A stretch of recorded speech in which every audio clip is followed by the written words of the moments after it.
los fondos privados hacia Colpensiones. El presidente dice, si la ley estuviera vigente, los recursos no entrarían directamente a Colpensiones, sino que irían al fondo de ahorro del Banco de la República, pero como eso no ha ocurrido, entonces vamos a sentarnos a negociar. Dice también que quiere hablar con la banca de otro punto, y ese punto es el papel del sistema financiero en la emergencia económica para la zona de desastre actual. Insiste el presidente en defender los impuestos adicionales que se han establecido a través del decreto de emergencia, no solo para las entidades del sistema financiero, sino también para las hidroeléctricas. Es importante lo que el presidente está diciendo de hablar de las formas y plazos en que se hace el traslado de los recursos, porque una de las principales preocupaciones, Ricardo, es qué puede pasar si los fondos se ven obligados a vender 25 billones de pesos en inversiones de la noche a la mañana. Están anunciando algunos analistas que esto podría llevar a que se desvaloricen esas inversiones e incluso a que se eleve el costo de endeudamiento para el propio gobierno nacional. 8:02, Paola. El presidente Petro se reunirá con Asofondos.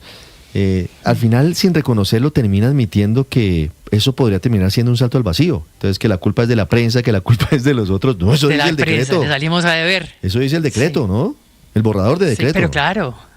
Claro, pero entre otras cosas, definitivamente el presidente nunca hace un mea culpa ni nunca reconoce que de pronto se precipitó y por lo demás sacó un borrador de decreto que puede ir en abierta contravía contra la ley, porque recordemos que ese mismo artículo que está vigente y no suspendido en la Corte Constitucional de esa reforma pensional, que es el artículo 76 de la ley 2381, dice expresamente que esos saldos, esos 25 billones de pesos de los casi 119.000 colombianos que aprovecharon esta ventana de oportunidad para moverse de Colpensiones, desde los fondos de privados a Colpensiones, que esa plata, esos 25 billones de pesos, solo se hacen efectivos cuando se cumplan efectivamente todas las condiciones para acceder a una pensión, que son 1.300 semanas de cotización, 57 años para las mujeres y 62 para los hombres. Esos dos requisitos se necesita para consolidar una pensión en Colpensiones, y solamente cuando eso se cumpla pues se trasladan las cotizaciones y los rendimientos de esas cotizaciones de dichas personas que logran llegar, digamos, a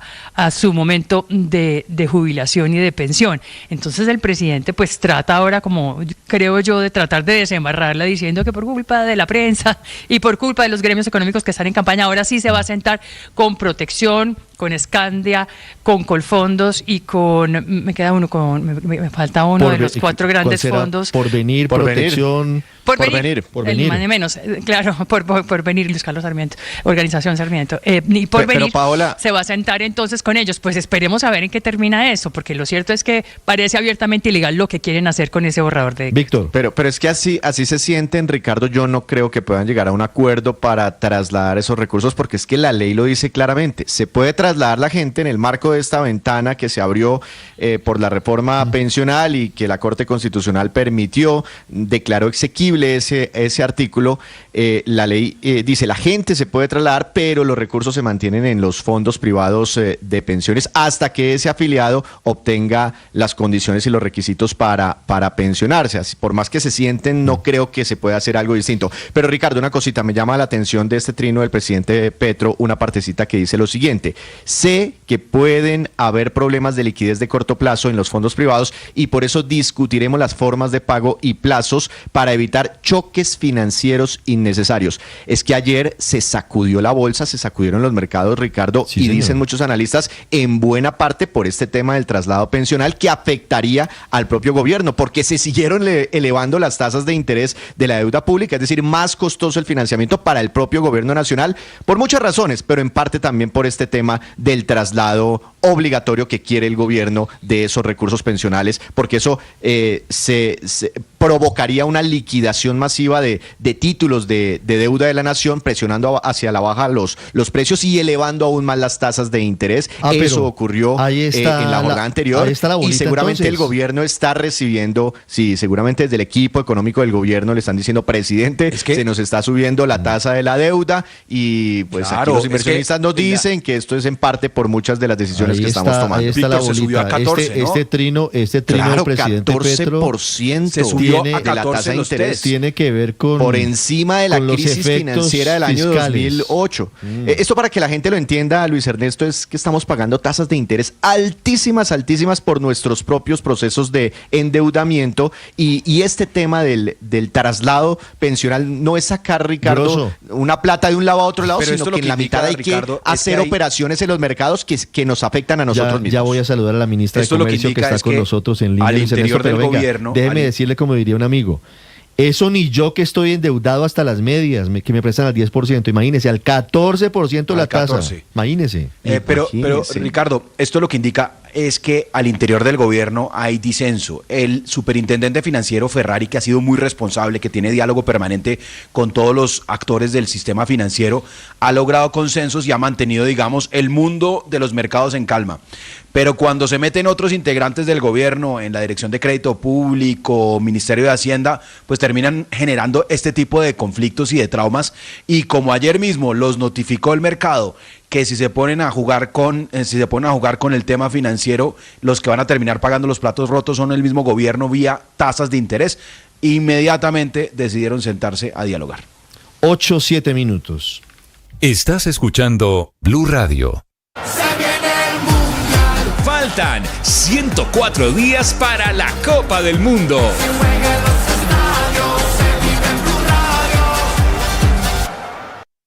Recuerde que este 8 de marzo en las tarjetas electorales para Senado y Cámara, usted no encontrará nombres ni fotografías. Tenga en cuenta el partido y el número del candidato que usted va a elegir libremente. Anótelo, memorícelo y si tiene dudas, pida el cuadernillo guía en la mesa de votación.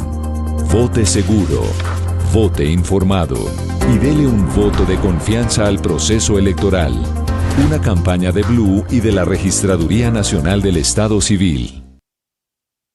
Este 8 de marzo todos tenemos una cita con la democracia en el país. Vamos a elegir a quienes nos van a representar en el Congreso, en la Cámara de Representantes, pero también en el Senado. Esos congresistas que son clave para que haya independencia y control político en nuestro país. Pero además tenemos una cita para ir a votar las consultas, elegir de todos esos precandidatos que están en esas consultas a quienes van a la primera vuelta presidencial. Así que tenga responsabilidad con la democracia, salga a votar y además conéctese con la transmisión de Blue Radio, que va a arrancar desde las 6 de la mañana. Estaremos ahí muy pendientes informándolo, porque este 8 de marzo la elección es Blue.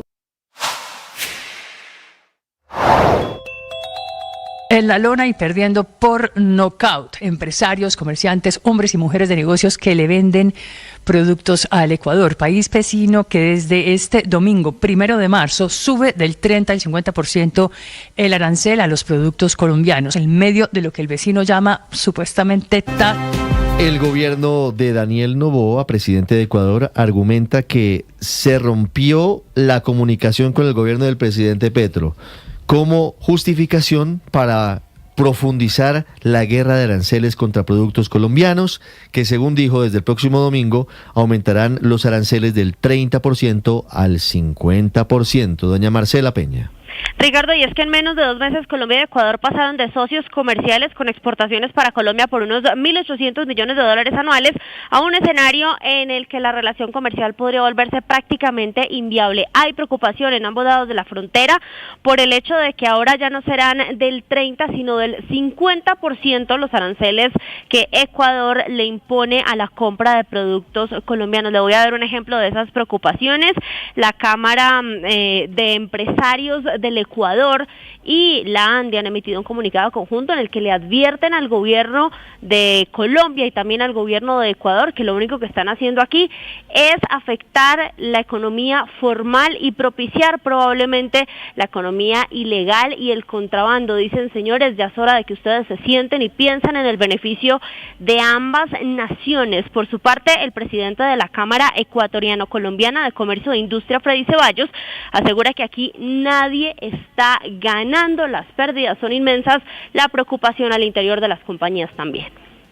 Que obviamente ya estaban evaluando la continuidad de su operación o la continuidad de esta importación de productos desde Colombia, tomando en cuenta que al subir un arancel del 30, no hablo ni siquiera del 50 todavía, prácticamente ya se encontraban fuera de mercado y por ende sus líneas de operación cerradas. A la hora de incrementar el 50%, lo único que se ha hecho es ratificar lo sucedido. A algunos probablemente ya ni siquiera les afecte más porque afectados del todo ya estarán. A pesar de que los empresarios de ambos países tienen esperanzas en que se reanuden las conversaciones, hay sectores que son escépticos, sobre todo frente a la voluntad del gobierno ecuatoriano. Analdex, por ejemplo, emitió un pronunciamiento en las últimas horas señalando cómo el gobierno de Ecuador no ha sido claro en cuáles son exactamente sus pretensiones y no han dado resultados los intentos de los gobiernos y de los ministros de Colombia por establecer conversaciones y llegar a puntos que permitan una mejora en la relación bilateral, Ricardo. Marcela, gracias. 8:11, la ministra de Comercio, Industria y Turismo de Colombia es Diana Marcela Morales. Ministra, buenos días. Hola, buenos días, Ricardo, a la mesa de trabajo y a todos los oyentes. Ministra, ¿eso que dice el gobierno ecuatoriano es verdad? ¿Se rompió la interlocución con Ecuador?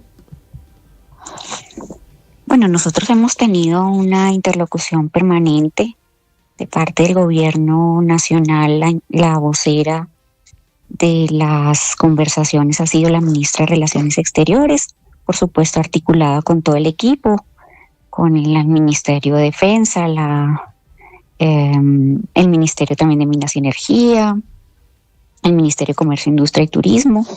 De alguna manera hemos estado todos en disposición y abiertos, por supuesto, al diálogo, que creemos que es la vía segura y la mejor vía para resolver las diferencias. Claro. Y entonces, ¿a qué atribuye, ministra, que Ecuador diga que no, que la interlocución se rompió? Eso dice el ministro del Interior, y que esa es la causa del aumento del 30 al 50% de aranceles para los productos colombianos. Sí, la verdad desconocemos la motivación real. Nosotros siempre hemos manifestado la apertura al diálogo. Estuvimos como equipo en Ecuador y trazamos una ruta de trabajo y pues de alguna manera también solicitamos que digamos las medidas arancelarias pues se levantaran para los dos países, pues porque de alguna manera eso no era como según Ecuador la motivación, digamos, de esta diferencia entre los dos países. Sin embargo, pues lo que ha señalado el gobierno ecuatoriano es que es el último tema, digamos, a tratar en la agenda que ellos han propuesto. Sí, ministra, ¿qué efectos prácticos, qué sectores van a ser los más perjudicados con este aumento de aranceles del 30 al 50% para el ingreso de productos colombianos a Ecuador? Bueno, yo creo que los dos países se van a ver afectados porque nosotros tenemos una balanza superavitaria. La diferencia es de más de $1.000 millones de dólares. El 90% de nuestras exportaciones del 2025 respondieron a la industria y el 10% al sector agroalimentario. Y pues digamos que en términos comerciales, para nosotros Ecuador representa nuestras exportaciones el sexto país, mientras que las importaciones de Ecuador para nosotros están en el puesto 16. Entonces hay una interdependencia, siempre ha sido, digamos, una relación de hermandad y de afinidad, pero sí sorprende de alguna manera estas reacciones. Por supuesto, entendemos no solo que el aparato productivo se va a ver perjudicado, sino también la población, que de alguna manera también depende de este tipo de intercambio comercial. Son nuestro sexto destino comercial, sin embargo son el segundo comprador de la canasta no minero-energética, es decir, sacando por fuera lo que tiene que ver con petróleo, con carbón y demás, y son productos de altísimo valor agregado por lo tal. Tenemos otro país, otro destino al cual poder mandar... Perdón, ¿cómo, ministra? Pero tenemos otro país al cual poder mandar este tipo de productos, incluyendo vehículos, autopartes, medicamentos, cosméticos, insecticidas, tejidos, hilados, bombones, caramelos, confites y demás. Sí, no, hacía referencia a lo que tú decías. Efectivamente, el 90% de nuestras exportaciones responden a la industria, es decir, a productos transformados de alto valor agregado. Efectivamente, estamos también revisando como equipo una estrategia de diversificación. Estamos también buscando la manera de atender las dificultades de nuestro tejido productivo, incluso con Bancoldex buscando iniciativas para tener una línea de crédito de alivios también para el sector. Y lo más importante, y digamos que parte también de nuestra apuesta como gobierno, ha sido la diversificación de nuestra canasta exportadora, y también estamos en ese ejercicio porque sabemos que tradicionalmente sí han sido un gran aliado.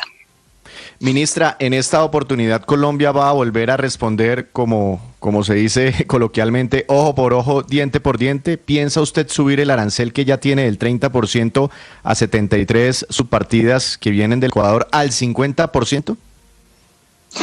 Bueno, nosotros ya ayer con el equipo de trabajo evaluamos las medidas. Efectivamente, hoy vamos a llevar al Comité AAA esta propuesta y será el Comité AAA quien la decida, pero sí, vamos a llevar la propuesta no solo de subir los aranceles a las 73 subpartidas, sino también contemplar otros productos que generarían algún tipo de sensibilidad también por las medidas que hoy ha tomado Ecuador. ¿Eso no qué solo, quiere decir, no ministra? solo el decreto. No sería solamente un decreto recíproco con 50% de aranceles, sino ¿qué más? No, sería 50% para las 73 subpartidas que hoy tienen el 30%, sí, pero estamos evaluando también llevar otras subpartidas, o sea, otros productos, además de los 73. Víctor. Nosotros ¿Cómo cuáles, ministra? Es que esto es muy importante. De momento hay solo 73 importaciones, productos, digámoslo así, con ese arancel de 30, ustedes están evaluando subirlo al 50, pero ¿qué otros productos diferentes a arroz, productos pesqueros, entre otros alimentos, están pensando ustedes que tenga ese arancel del 50%? También están ligados con productos agroalimentarios, incluso otras subpartidas de arroz se van a incluir allí. Digamos que nosotros, a diferencia de Ecuador, no lo hicimos de manera general, sino estamos identificando también no subir aranceles de pronto a insumos que son importantes para nuestro sector productivo. Entonces, por eso lo hemos hecho con tal cuidado y con tal estudio técnico para no afectar a nuestro sector productivo. Es por eso que lo hemos hecho de esa manera. Las 8:17 de la ministra de Comercio, Industria y Turismo, Diana Marcela Morales, con nosotros. Ministra, mientras estamos en esta guerra comercial con Ecuador, se desarrolla en Bogotá un evento muy importante que es la vitrina turística de ANATO en su edición 45. Y estoy viendo unas cifras que son impresionantes. El turismo se convirtió en uno de los principales motivadores de ingreso de divisas al país, con más de 11.000 millones de dólares anuales. ¿Cómo está hoy la situación del turismo hacia Colombia? Sí, de acuerdo. Yo creo que el turismo ha sido precisamente un motor de desarrollo y ha sido una apuesta estructural para, de alguna manera, reducir la dependencia del sector extractivista y basar nuestra economía en una economía basada en el conocimiento, en el valor agregado, en la prestación de servicios sofisticados, pero sobre todo en la diversidad y en el talento de nuestros territorios. Hoy Colombia, en este periodo de gobierno, ha recibido 22 millones de visitantes no residentes.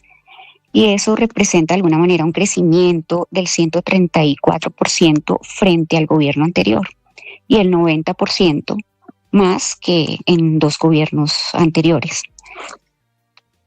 Y sin duda es uno de los sectores que más está hoy jalonando la economía, sobre todo en materia de ingreso de divisas al país. Hablo del sector del turismo. Señora ministra Diana Marcela Morales, muchas gracias. A ustedes, muchas gracias.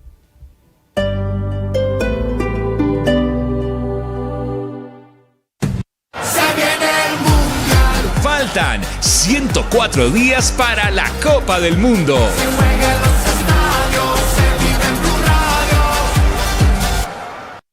Hola, soy Andrés Carmona, editor político del servicio informativo de Blue Radio. Este 8 de marzo, Colombia define su futuro. Elegiremos senadores, representantes a la Cámara y los 3 candidatos presidenciales de las consultas interpartidistas. La invitación es a participar de la fiesta democrática, a decidir con conciencia, a participar desde muy temprano en las urnas, pero también a estar conectados a partir de las 6 de la mañana con el gran especial de elecciones. El servicio informativo, todo el equipo de noticias y todo el equipo de Blue Radio estarán presentes para llevarles los datos, la información y lo mejor de estas elecciones. Este domingo, 8 de marzo, la elección es Colombia, la elección es Blue.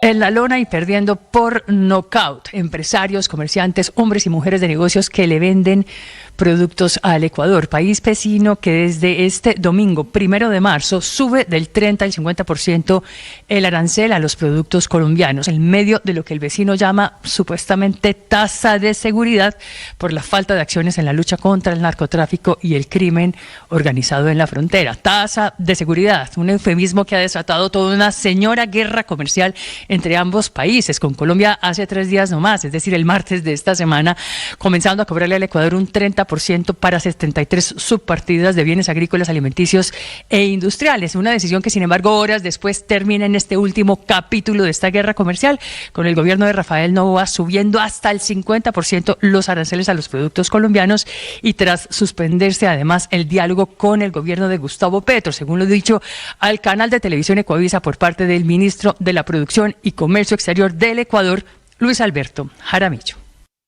Este 8 de marzo la elección es Blue y usted tiene el sagrado derecho de votar en esta democracia. Va a poder elegir congresistas y también unas elecciones interpartidistas donde usted podrá escoger su candidato preferido para la presidencia. Pero lo más importante es que usted salga a votar a partir de las 8 de la mañana en su puesto de votación. Consulte con la registraduría dónde tiene que ir a votar, pero salga a votar. Y obviamente seguir todas las elecciones, todos los resultados, todo lo que pasa ese día aquí en Blue Radio, en nuestro canal de YouTube, porque la elección este 8 de marzo es Blue.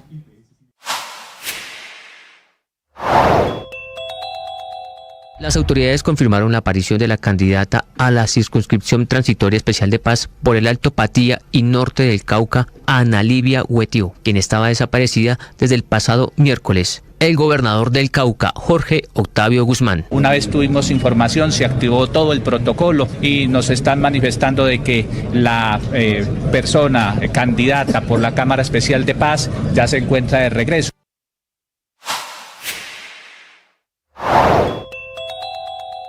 Estados Unidos confirma que había ciudadanos estadounidenses en la lancha atacada por autoridades cubanas. Dice Cuba, dice el régimen, que intentaban una conspiración, un complot en su contra. Hay investigación. Estás escuchando Blue Radio y BlueRadio.com. Saludo en minutos a la candidata a la Cámara de Representantes, Ana Livia Huetío, que estuvo secuestrada durante varias horas en el Cauca. Víctor, renunció el vicecontralor Carlos Mario Zuluaga. ¿Y qué aspiraciones tiene? Pues adivine. Quiere ser contralor. Quiere ser contralor. Lo sospeché desde un principio, decían por ahí. El contralor Carlos Hernán Rodríguez le pidió a su equipo que si alguno de ellos, sobre todo su equipo cercano, contralores delegados, vicecontralor, si alguno de ellos estaba buscando reemplazarlo, este es un proceso que va a el Congreso de la República, esto tiene un concurso previo, pero al final lo elige el Congreso al contralor, que renuncie pronto para evitar cualquier tipo de incompatibilidad.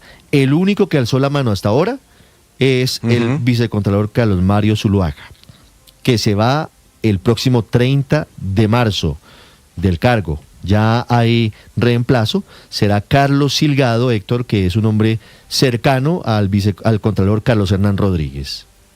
Sí, es que comienza un forcejeo político de uno de los cargos más importantes y más influyentes además en el Congreso, ¿no? Porque la Contraloría General de la República, además de su tarea misional, que es muy importante, tiene pues un aparato burocrático que es muy grande y que normalmente pues el Congreso ha tenido una influencia y una injerencia en él muy grande. Como usted lo dijo, Ricardo, el Congreso es el que elige al Contralor General después de un proceso de concurso abierto. Debe estarlo convocando por estos días, debe estar ya abierto el concurso para que las personas que quieran aspirar se inscriban. Y hay una particularidad sobre la cual siempre ha habido discusión desde que se implantó, que es que el Congreso viejo le deja nombrado el Contralor al Congreso nuevo.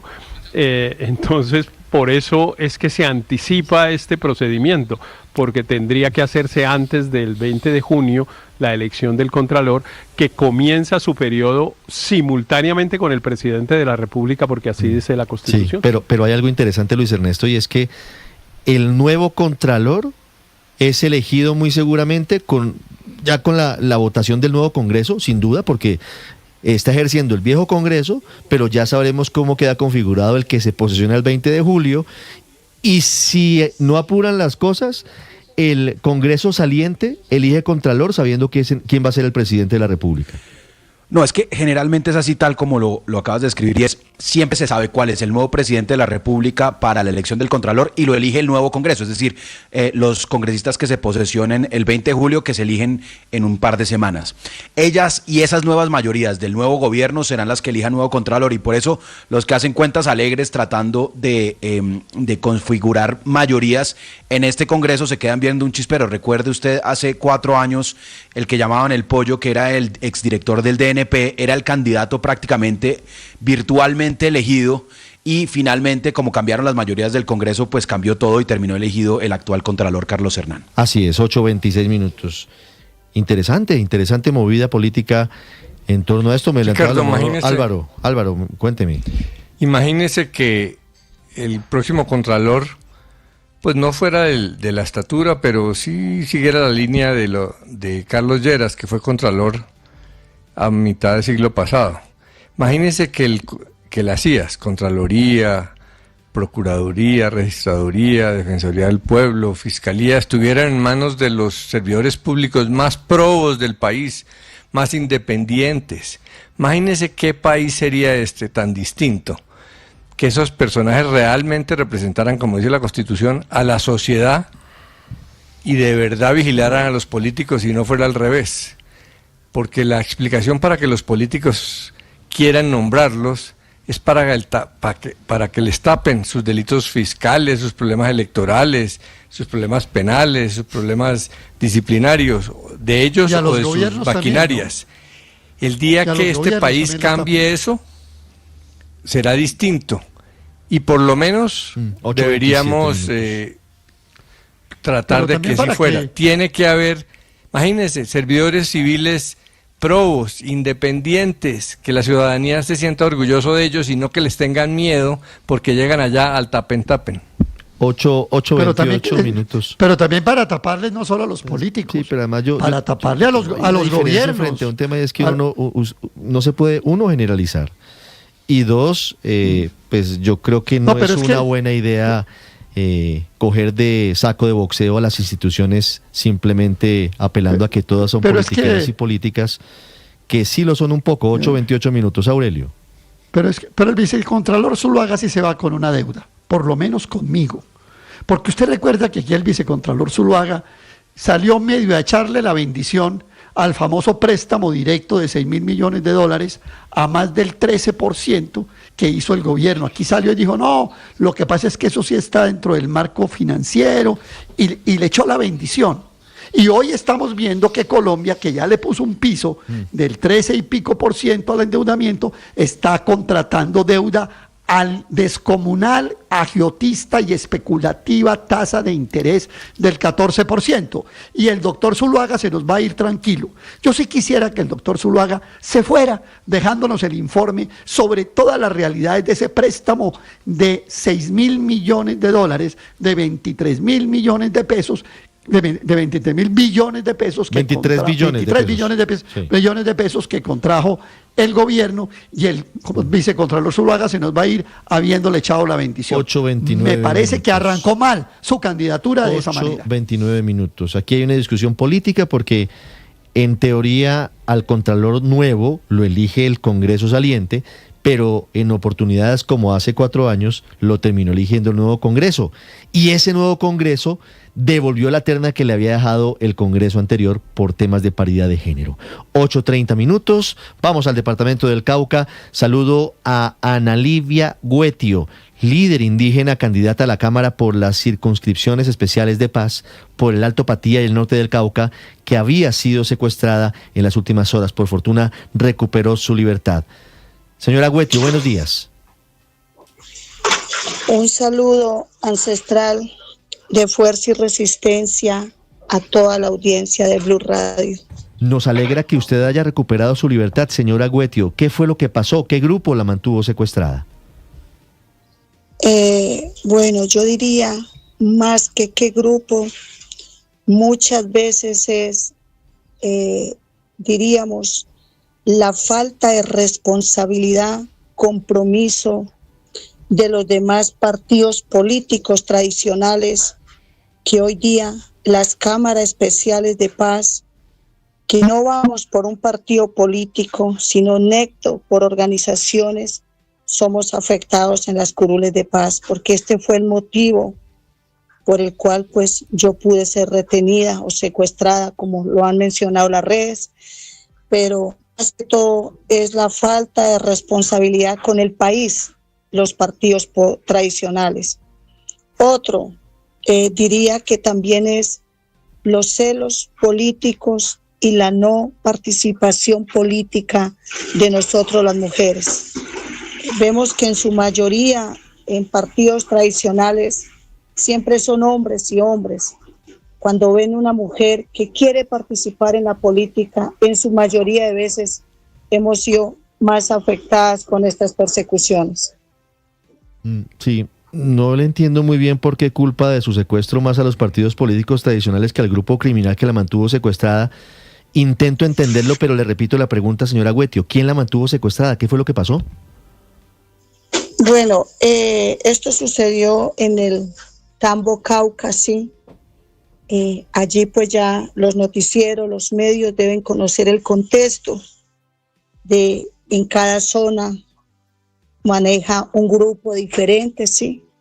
Y por seguridad mía, por seguridad de las personas que me acompañan, yo omito a decir nombres de grupos, pero sería importante que medios de comunicación ya debe saber de pronto qué grupos operan en cada sector del Cauca, ¿sí? ¿Ahí operan las disidencias de Iván Mordisco, señora Guetio? Sí, claro.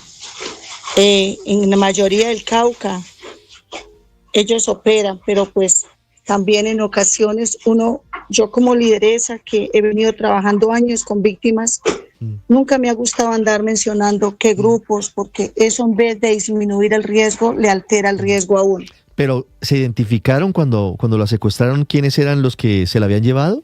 ¿Sí le dijeron quiénes eran? Sí, ellos, claro, de manera, pues, digámoslo así, atentos, ellos siempre se identifican quiénes son. Sí. Usted estuvo 17 horas secuestrada, ¿correcto? Doña Ana María. Realmente eso sucedió entre las 8 de la noche sí. Hasta el día siguiente, por ahí, que sería a las 5 de la tarde que ya tuve ese encuentro con la guardia. Claro, claro. ¿Y por qué la secuestraron? ¿Qué le dijeron? Principalmente me manifiestan pues que en la zona donde yo estaba, al parecer no se permite la participación políticas o políticos, porque han entrado muchos políticos solamente por el voto de las comunidades y no vuelven más, ¿sí? Otros entran con compro de votos. Entonces, por eso era que yo le decía al inicio, que estos errores de políticos tradicionales. 8:34 minutos, la comunicación es muy difícil. No hay luz en el sitio en el que está doña Analivia Guetio. Ahí la escuchamos, doña Analivia. Ahí la escucho. Le decía que todo esto sucede porque los políticos tradicionales, lo que ellos me manifestaron en el momento en que estuve retenía es que hay muchos políticos que llegan a este tiempo o llegan cada 4 años solo a buscar votos, pero el resto descuidan a las comunidades donde hoy día ni carreteras tienen las comunidades para andar. ¿Sí? Entonces, hay zonas donde no está permitido, digámoslo así, hacer campaña política, y otro, pues también veo gran desconocimiento entre las curules de paz y los partidos políticos. ¿Sí? Doña Analivia, entendemos que... ¿Qué opina usted del hecho de que grupos armados prohíban ejercer la actividad política en determinados sitios del departamento del Cauca? Pues principalmente se está vulnerando los derechos a la misma ley de víctimas que respalda la ley 1448 del 2011, y están vulnerando el reconocimiento al derecho de la participación efectiva de las víctimas del conflicto armado, a la Cámara Especial de Paz, que es una cámara especialmente creada para la participación política de las víctimas del conflicto armado. Lo que yo pude notar dentro del conversatorio que tuve con los...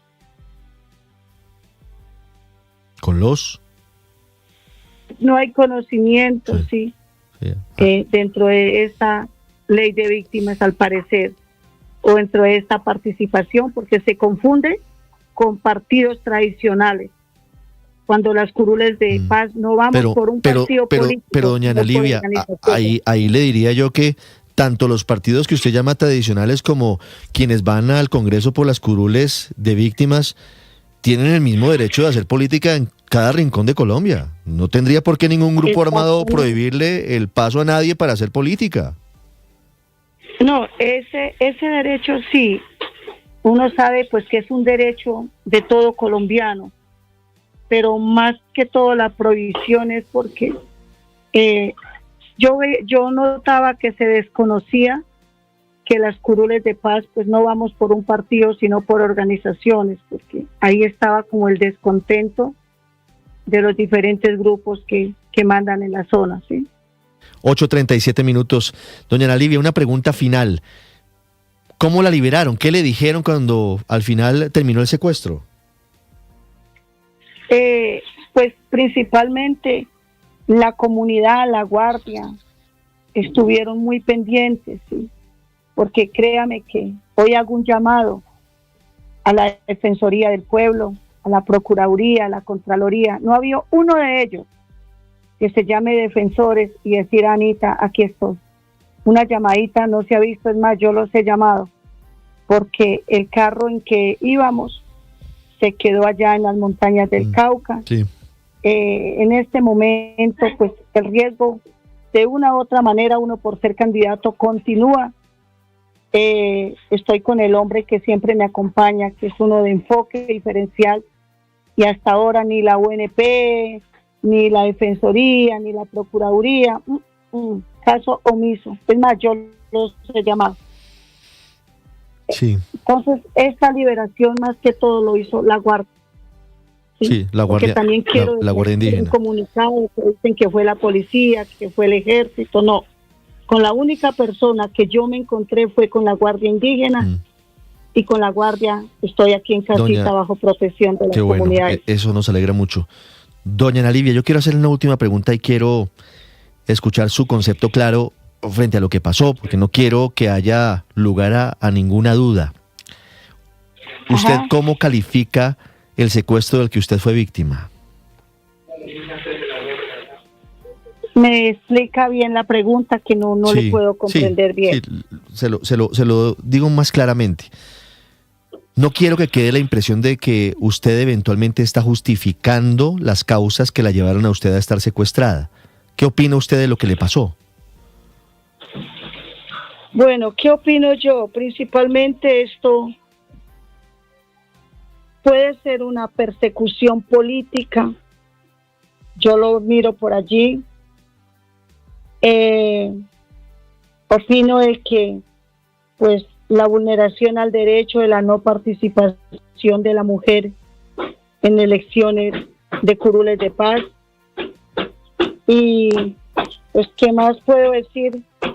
Y la falta de una buena información de estas curules de paz, porque precisamente yo estaba dando una capacitación a víctimas y hablando de los hechos y derechos que ellos tienen en las diferentes rutas de atención y asistencia a víctimas cuando sucedieron estas cosas.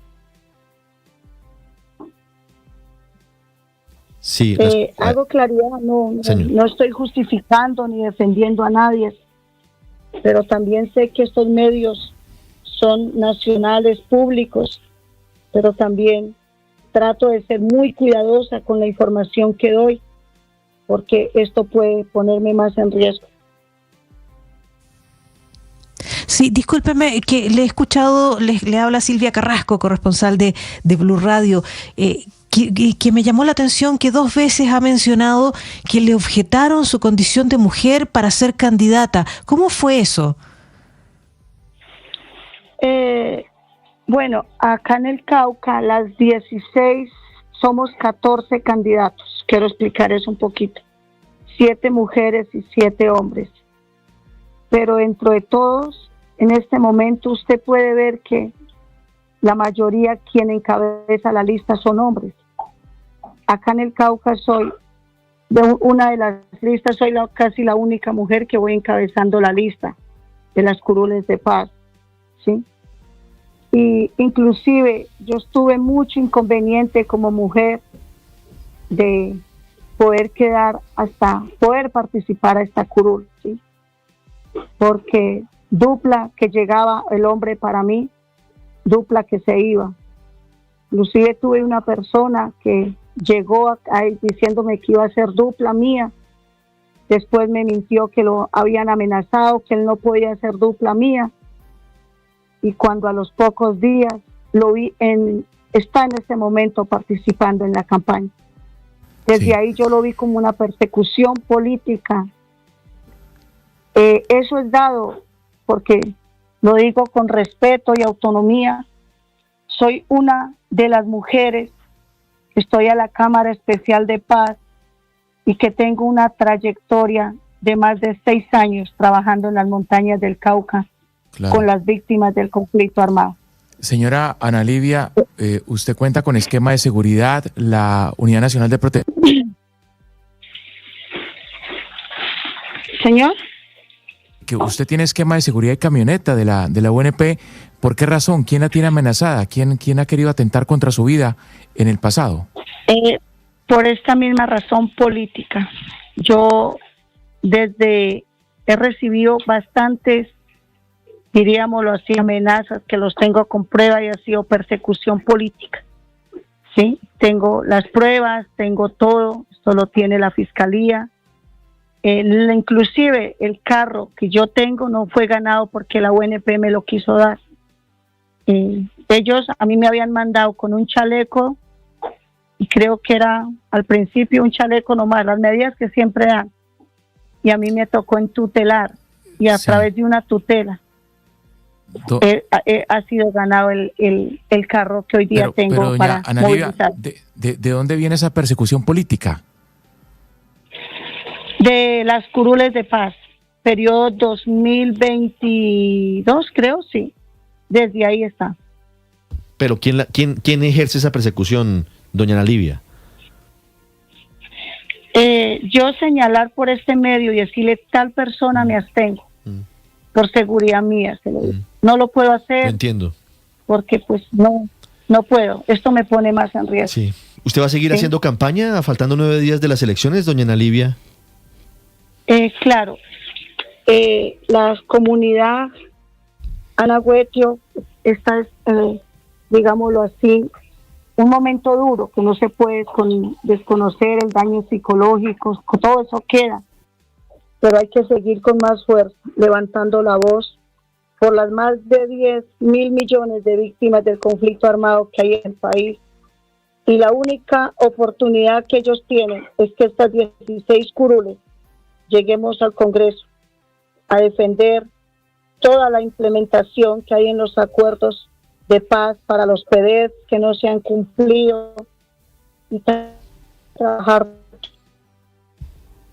la ley de víctimas, el fondo para víctimas, porque la verdad hoy día una víctima porque sacó un crédito le quitan la atención humanitaria. Las 8:45 Entonces, con más fuerza hay que seguir trabajando por las víctimas. Es Analivia Guetio, candidata a la Cámara de Representantes por las curules de paz, secuestrada durante más de 17 horas, por fortuna con un desenlace positivo, con su liberación. Señora Guetio, muchas gracias por estos minutos, por habernos contado su historia.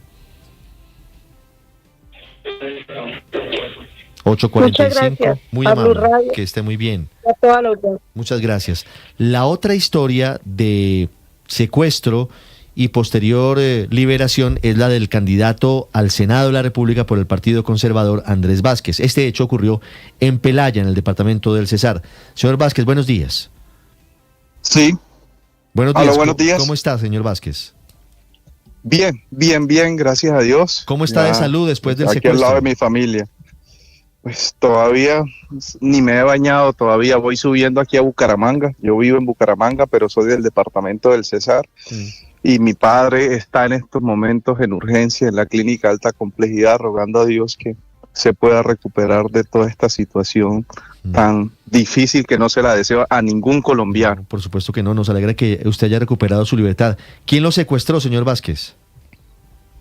¿Señor? ¿Quién lo mantuvo secuestrado?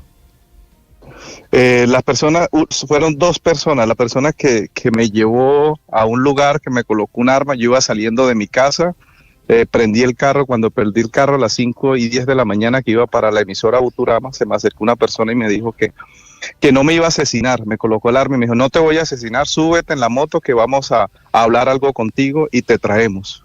Me llevó a otro lugar, a una casa, me taparon los ojos, fue ahí mismo, dentro del mismo municipio, no me sacaron del municipio. Cuando llegué a esa parte, la persona me manifestó que ese era un tema preventivo y que no me iban a asesinar, pero que querían entregarme la siguiente información, que no querían que yo siguiera con las denuncias contra la empresa privada Saico Yacypro, que es una atropelladora en Colombia de los derechos de autor, y hoy me hicieron más fuerte porque esta empresa privada ha venido atropellando a todos los comerciantes de Colombia, imponiéndoles unas tarifas totalmente arbitrarias, y la Superintendencia de Industria y Comercio las acaba de sancionar. Por eso fue que yo salí a decirlo al país a voz grande, para que todo el mundo sepa que se acabaron los atropellos de esta empresa privada en Colombia. Pero usted deduce o usted asegura, afirma que quien lo mantuvo secuestrado fue alguien que tiene relación con Saico Yacypro. Sí, claro, ellos me manifestaron que me retenían, era para informarme que ellos necesitaban que yo dejara las denuncias y las acusaciones contra la empresa privada Saico Yacypro. Eso fue lo que manifestaron y ese fue el objetivo principal de detenerme. Eso fue lo que ellos manifestaron. ¿Dónde lo mantuvieron a usted secuestrado, señor Vázquez? Se entrecorta la llamada. ¿Qué me dice? ¿Dónde estuvo secuestrado? Nos dice que no lo sacaron de Pelaya. Sí, no, señor, ellos me llevaron, me dio una capucha, me llevaron y me encerraron en una habitación, en una silla. Ni siquiera había camas en esas, porque todo el tiempo fue en una silla, pasé toda la noche en una silla, porque fueron 36 horas que me mantuvieron ahí retenido. ¿Y por qué decidieron liberarlo, señor Vázquez? Por la presión mediática. Eso le dijo uno al otro, que ya estaba habiendo mucha presión nacional e internacional y que sentía muchos movimientos del Ejército Nacional, que era mejor que ya estaba claro el tema y que no tenían otra cosa que informarme como tal. Sí, señor Vázquez, por la presión mediática, según lo que usted dice, pero ¿le pusieron alguna condición para dejarlo libre? Por ejemplo, que usted no siguiera hablando contra esa empresa. Sí, pero es inevitable que yo la siga. Este es el pasaporte. ¿Pero ellos le dijeron a usted que tenía que dejar de denunciar algo en particular? Sí, claro, que tenía que dejar de acusar a la empresa privada Saico Yacypro, si no respondían por mi vida, porque esa era la tarea que ellos tenían. Que me iban a liberar bajo esas condiciones, pero yo no puedo cumplir esas condiciones porque precisamente ese es mi trabajo hace 10 años, con eso es que me gano la comida y ese es el derecho al trabajo. Aquí lo que hay es que masificar la información para que haya absoluta claridad en Colombia, que Saico y Asimpro es una empresa privada y que no es ningún ente del Estado, es una intermediaria que recauda por concepto de derechos de autor. Y el principal objetivo de ellos es que en estos momentos hay un proyecto de ley 258 en el Congreso de la República para que ahora sea una obligación pagarle a ellos por ley. A eso es lo que ellos le tienen miedo, que yo llegue al Senado de la República y vaya y exponga los Señor argumentos Vázquez, jurídicos. Pero con respeto yo le planteo una pregunta. ¿A usted le parece responsable vincular a una organización como Saico a una actuación criminal como esta? Voy a ser más contundente en mi denuncia, voy a hacer una denuncia pública ante Colombia en el mundo contra Rafael Manjarrés, compositor y presidente de Saico, porque este señor en un auditorio de la Gobernación del Santander manifestó públicamente, y tengo los videos, donde decía que las otras personas que ejercíamos esta actividad de asesorar y del tema de los derechos de autor éramos ilegales. Este señor sí fue un irrespetuoso pretendiéndole... Pero, señor Vázquez, entendiendo el calvario que usted pasó, una cosa es decir que ustedes son ilegales y otra cosa es vincular a Saico y a Asimpro con un secuestro como el del que usted fue víctima.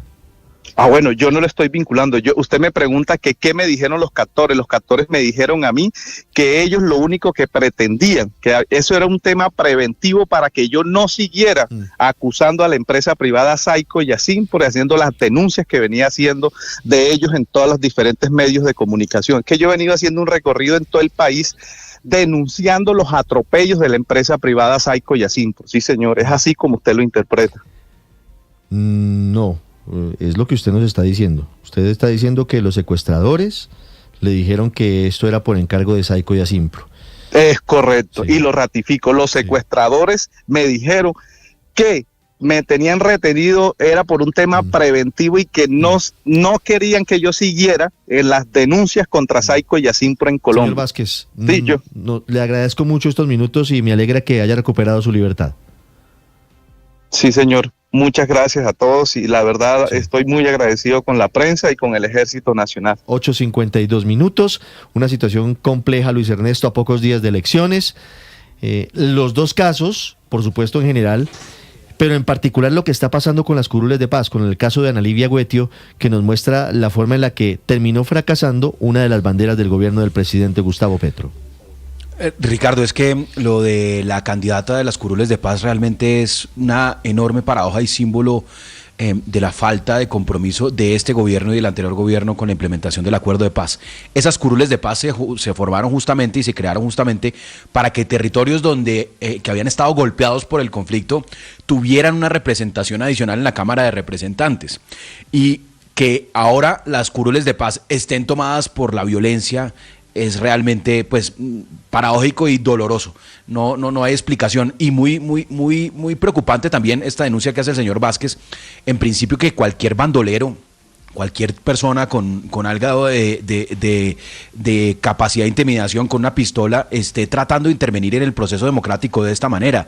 Realmente que en latitudes tan distintas, con fenómenos tan distintos como organizaciones criminales en el Cauca intimidando a una candidata de las curules de paz, y otro como en una organización, digamos, extorsiva, algo muy bizarro, lo que nos reporta aquí el entrevistado Vázquez, pues en general la realidad es que el Estado está perdiendo la capacidad de controlar a criminales, Ricardo, a pequeños bandoleros y a grandes bandoleros. Y tendrán que explicarnos las autoridades que encuentran si lo que dicen uno y otro de estos candidatos no tenemos por qué no creerles, pero las autoridades serán al final las que determinen qué hay detrás de su desaparición durante estas horas. 40 horas en el caso de Andrés Vázquez, 17 horas en el caso de Ana Livia Guetio. Aurelio. Y algunas también en el caso de Aida Quilcue, ¿no? El Ministerio del Interior, hace unas semanas. El Ministerio del Interior está en mora de aclararle al país realmente cuáles fueron los autores de estos secuestros. Porque fíjese que hay una cosa en común en la candidata Guetio y en la candidata Quilcue, y es que a ambas las recupera es la Guardia Indígena, según la versión que hoy nos narra la señora Ana, y la que nos narró Aida Quilcue cuando estuvo. Y es lamentable que las curules de paz y las curules indígenas salgan a los medios de comunicación por estas noticias, porque la verdad es que mientras en Colombia se atiende toda la circunscripción nacional, circunscripciones como la indígena solo aparecen en noticias cuando suceden estos en sus territorios, no se los tiene en cuenta en debates, ni etcétera, ni en todas las actividades generales. Y entonces, y en el caso del señor Vázquez, también hay que aclarar, porque a mí me queda una pregunta. ¿Saico Asimpro tiene como un brazo armado? O sea, esos que lo secuestraron para decirle eso contra Saico Asimpro y que le permitió a él volver a echar su discurso de campaña aquí en Blue Radio para todo el país, esos señores, es decir, el ejército tiene que salir, el gobierno a investigar cómo es esto, y los señores de Saico Asimpro a nivel nacional, el señor Manjarres, que ya hay comunicado, Aurelio, tiene que también imagino yo que debe haber ya un comunicado. Es que las acusaciones son muy graves. Saico y Asimpro emite un comunicado hasta ahora. Camila Carvajal. Sí, señor, es el comunicado del pronunciamiento de Rafael Manjarres. Recuerde usted que es no solo el compositor, sino la persona al frente de Saico y Asimpro que recibe precisamente esta denuncia, estos señalamientos de este candidato conservador que acaba de ser liberado. El comunicado tiene 3 párrafos. Lo primero es que celebran la libertad del señor Andrés Vázquez, retenido en el municipio de Pelaya Cesar, secuestrado según la investigación.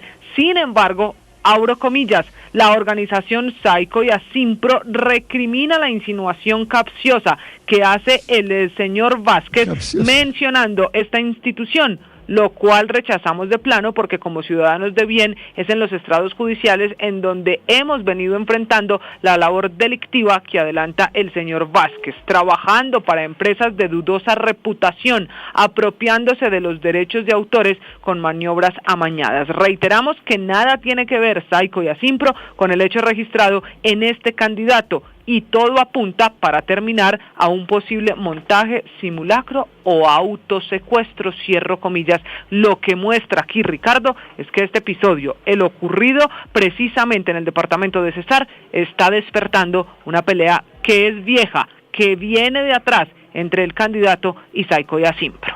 Estás escuchando Blue Radio. Faltan 104 días para la Copa del Mundo.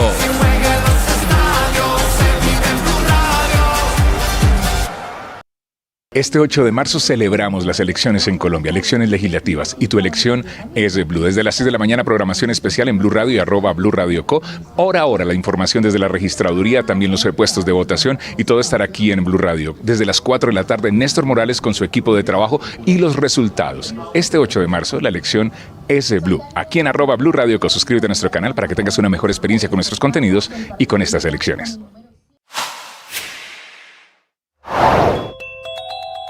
El gobierno nacional decidió pagar las deudas que tiene actualmente la nueva EPS, que recordemos está intervenida. El ministro de Salud, Guillermo Alfonso Jaramillo. La nueva EPS ya es mayoritaria del Estado. Y ya el presidente de la República dijo claramente, vamos a sacar nuevos recursos, así sean nuevos préstamos, para pagar las deudas que tiene la nueva EPS, partiendo e iniciando por el pago de lo que le debe a los hospitales públicos, para poderlos sanear, para poderlos ayudar. Este 8 de marzo tenemos la primera oportunidad de ejercer nuestro derecho al voto en este 2026. Es una elección muy importante y tenemos que participar de esta fiesta electoral. Toda la información estará aquí desde muy temprano en Blue Radio y también en nuestro canal de YouTube, porque este 8 de marzo la elección es Blue. El sarampión es la nueva alerta en países de América Latina y el Caribe, incluido Colombia, especialmente por el Mundial de Fútbol, que miren ustedes, se va a jugar entre el 11 de junio y el 19 de julio y que tiene como sede México, Estados Unidos y Canadá. El problema es que según la Organización Panamericana de la Salud, entre 2025 y los 2 meses que van de 2026, en esta región, en América, se han confirmado 14.800 casos de sarampión y hay 29 muertos. y los muertos están en México, que lleva 27, y en Canadá, que lleva 2 reportes. México, el país donde el brote está disparado. Solo el año pasado y estos 2 meses de 2026 se han informado 9,000 contagios, un brote que las autoridades de salud mexicanas dicen que obedece a la interrupción de la vacunación entre 1995 y 2005. Por eso intensificaron la vacunación y han aplicado 11.8 millones de dosis, esto intentando también tranquilizar a las autoridades de salud de cara al Mundial. No siempre tenemos que hablar. Hay momentos en los cuales hay que guardar silencio. En España hay una gran polémica por un eventual regreso a ese país del rey Juan Carlos I. Él ha estado incurso en muchísimos líos, incluso judiciales, pero ahora que hay un nuevo aniversario del golpe de Estado y se conocen nuevos elementos, se está metiendo la Casa Real en la discusión sobre qué base, cuáles serían las condiciones para un eventual regreso del rey Juan Carlos, rey emérito de España, a su país. Silvia Carrasco. Sí, Ricardo, recordemos que el rey Juan Carlos dimitió en favor de su hijo Felipe IV y se autoexilió, o sea, es un exilio autoimpuesto en Abu Dhabi desde agosto de 2020. Hubo múltiples investigaciones sobre sus finanzas, sobre dineros que recibió, pero todas las investigaciones finalmente se archivaron por falta de pruebas, por prescripción o porque él tenía inmunidad por su cargo.